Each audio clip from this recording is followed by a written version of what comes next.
एक गांव में एक आदमी रहता था जो कि बहुत गरीब था। हर वक्त वो आदमी ये सोचा करता था कि मेरी जिंदगी कब बदलेगी और कब मैं इस गरीबी से बाहर निकलूंगा। एक बार उसके पड़ोसी वाले गांव में एक बाबा आए हुए थे जो कि हर किसी के सवाल का जवाब दे रहे थे। ये आदमी भी अपने सवाल जानने के लिए अपने गांव से उस गांव के लिए जंगल के रास्ते से निकल गया। जब ये आदमी जंगल के रास्ते से जा रहा था तो अंधेरा काफी हो चुका था। इसे जंगल में एक घर दिखाई दिया जो कि बहुत बड़ा और आलीशान घर था। इस आदमी ने वहां रात गुजारने के लिए उस घर के मालिक से इजाजत ले ली। उस घर के मालिक ने आदमी से पूछा कि तुम उस गांव में किससे मिलने जा रहे हो? तो आदमी ने कहा कि मैं एक बाबा से अपने सवाल का जवाब पूछने जा रहा हूँ। ये सुनने के बाद घर के मालिक ने आदमी से कहा कि तुम उन बाबा से मेरा भी एक सवाल पूछना। मेरी बेटी 20 साल की है और वो गूंगी है। तुम उन बाबा से पूछना कि वो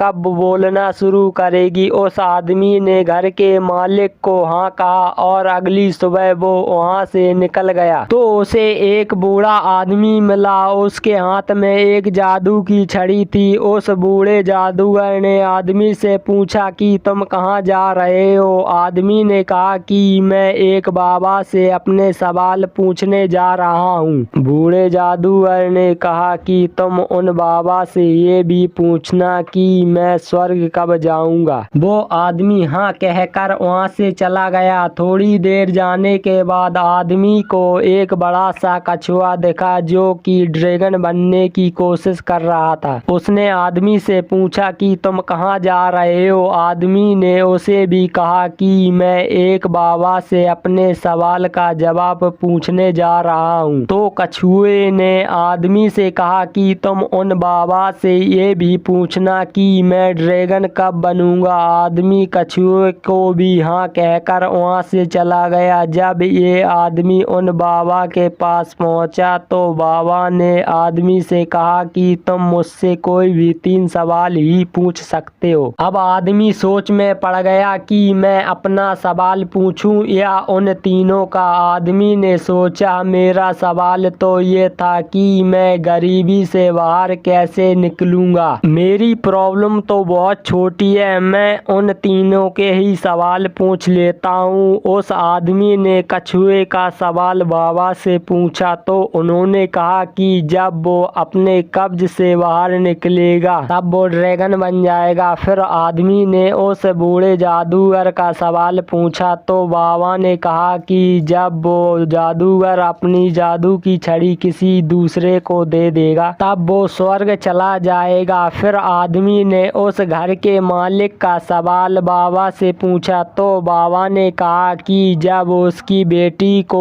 उसका जीवन साथी मिल जाएगा तब वो बोलना शुरू कर देगी। वो आदमी उन तीनों के सवालों के जवाब लेकर उसी रास्ते से चला गया। जब वो कछुए से मिला तो कछुए को अपना कब्ज छोड़ने को कहा। जैसे ही कछुए ने अपना कब्ज छोड़ा वो ड्रैगन बन गया। कछुए ने कब्ज से बहुत सारे मोती निकले जो उस आदमी को मिले। फिर उस बूढ़े जादूगर से मिला जो स्वर्ग जाना चाहता था। आदमी ने उस बूढ़े जादूगर को अपनी छड़ी किसी दूसरे को देने के लिए कहा। उस बूढ़े जादूगर ने अपनी छड़ी उसी आदमी को दे दी और जैसे ही उसने छड़ी दी वो स्वर्ग चला गया। फिर वो आदमी उस घर के मालिक से मिला और उससे कहा कि जब तुम्हारी बेटी को उसका जीवन साथी मिल जाएगा तब वो बोलना शुरू कर देगी। उस घर के मालिक ने अपनी बेटी की शादी उसी आदमी से करा दी और वो लड़की भी बोलने लगी। इस कहानी से हमें ये सीख मिलती है कि हमें कुछ पाने के लिए कुछ खोना पड़ता है, कुछ छोड़ना पड़ता है, सेक्रीफाइस करना पड़ता है। जैसे उस कछुए ने अपने कब्ज को छोड़ा और वो ड्रैगन बन गया। उस बूढ़े जादूगर ने अपनी छड़ी छोड़ी और वो स्वर्ग चला गया और उस घर के मालिक को अपनी बेटी की शादी करानी पड़ी। इस कहानी में सबको कुछ ना कुछ मिल गया, लेकिन सबसे ज्यादा उस आदमी को मिला जो बहुत गरीब था, क्योंकि उसने सबसे बड़ा सेक्रीफाइस किया। वो आदमी इतने दूर से अपने सवाल का जवाब पूछने गया था, लेकिन उसने अपने सवाल को साइड में रखकर उन तीनों के सवाल को पूछा। उसी आदमी ने सबसे बड़ा त्याग किया है, सबसे बड़ा सेक्रीफाइस किया है। याद रखिए, बड़ी कामयाबी पाने के लिए बड़े सेक्रीफाइस करने पड़ते हैं। मेरे चैनल को सब्सक्राइब करें, लाइक करें और कमेंट में ज़रूर बताएं कि कहानी कैसी लगी है।